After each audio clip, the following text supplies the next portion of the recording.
and we're talking about fears and phobias. Do you know the difference between a fear and a phobia, Andy? I probably don't actually know the difference, but I'm sure I've got both. Interesting. Yeah, I'm sure I think I have. everybody has, and you're not alone with that. Well, a fear has got some rationale. It's we're only born actually with two fears. The first is loud noises, and the second one is falling. And as a baby, those are sort of in our embedded program. Every other fear, interestingly enough, is learnt. It's conditioned through nature and nurture, and in some cultures they're frightened of things that we wouldn't be frightened of in our culture, and that's a fascinating study of sociology. So my job really is to have people come to me with a problem and go away with a solution. So we're going to be talking about certain problems and solutions. So fear has got rationale. It's normally got a pathology, it's born somewhere, it's been taught, and then you've either got control of the fear or you haven't got control of the fear. But there's definitely something that you can be frightened of. For instance, maybe you're frightened of cars because you've seen a car crash or you've been in a car crash, so now you have an inherent fear of cars or being a passenger in a car. Now a phobia around that would be maybe the day that you saw the car accident or you were involved in it, it was raining. So now what you do, you put one and one together and you make 22, not two.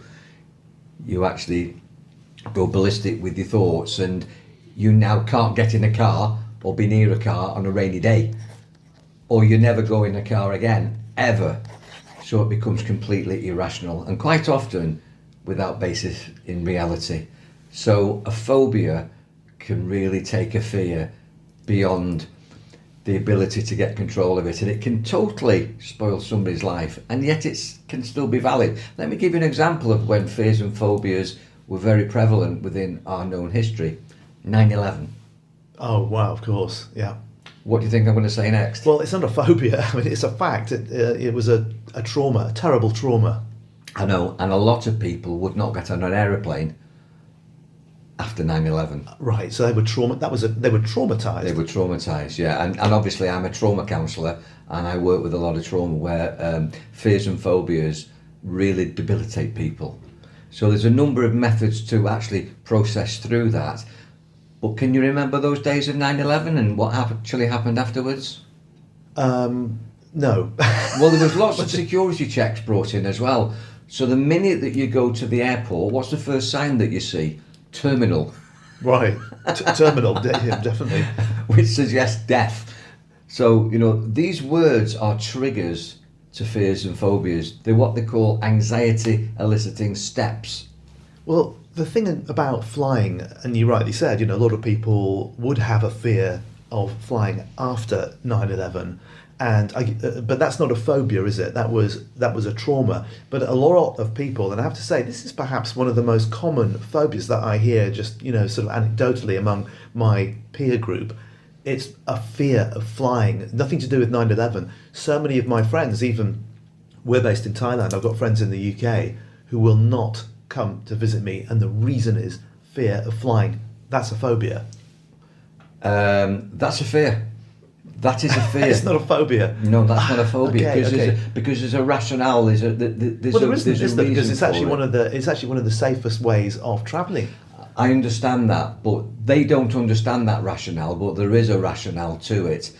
In fact, British Airways run flying assurance training, mental and emotional coaching. They actually have a mock-up aeroplane, a virtual aeroplane, and they'll take people on it. It costs about, well, in the day when I was living in Manchester, it was £200-300 for the course. It's probably more like 2,000-3,000 now to overcome your fear of flying. But I actually run a Flying with Confidence hypnosis program. In terms of your friends that are frightened of aeroplanes, that there is a reason for it. They can point to an aeroplane and say, I'm not getting in that. A phobia would be if you saw an aeroplane in the sky and you went into a panic attack. But the thing is, what they are is afraid of the plane crashing, even if statistically speaking it's one of the safest ways of travel. Why are they not afraid of going into a car? Because there are far more fatal car accidents. I think it has more impact the way it's presented on the news.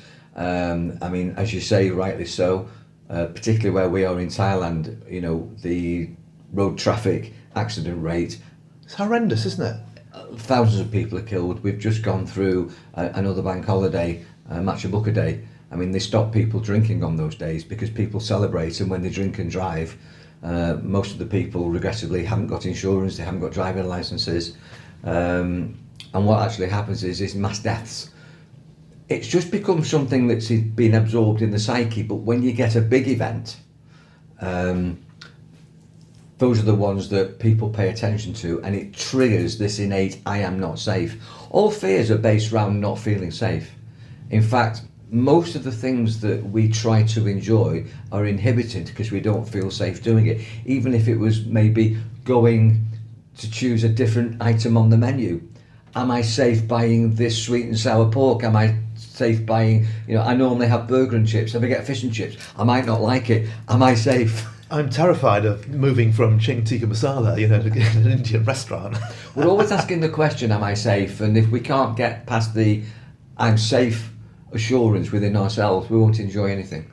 So this safety is representative in a primeval response, which is fight, flight or freeze.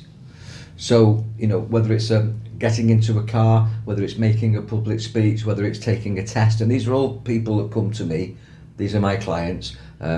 Public speaking can be an issue for people because when they were a child they were laughed at when they put their hand up to answer a question and they got it wrong.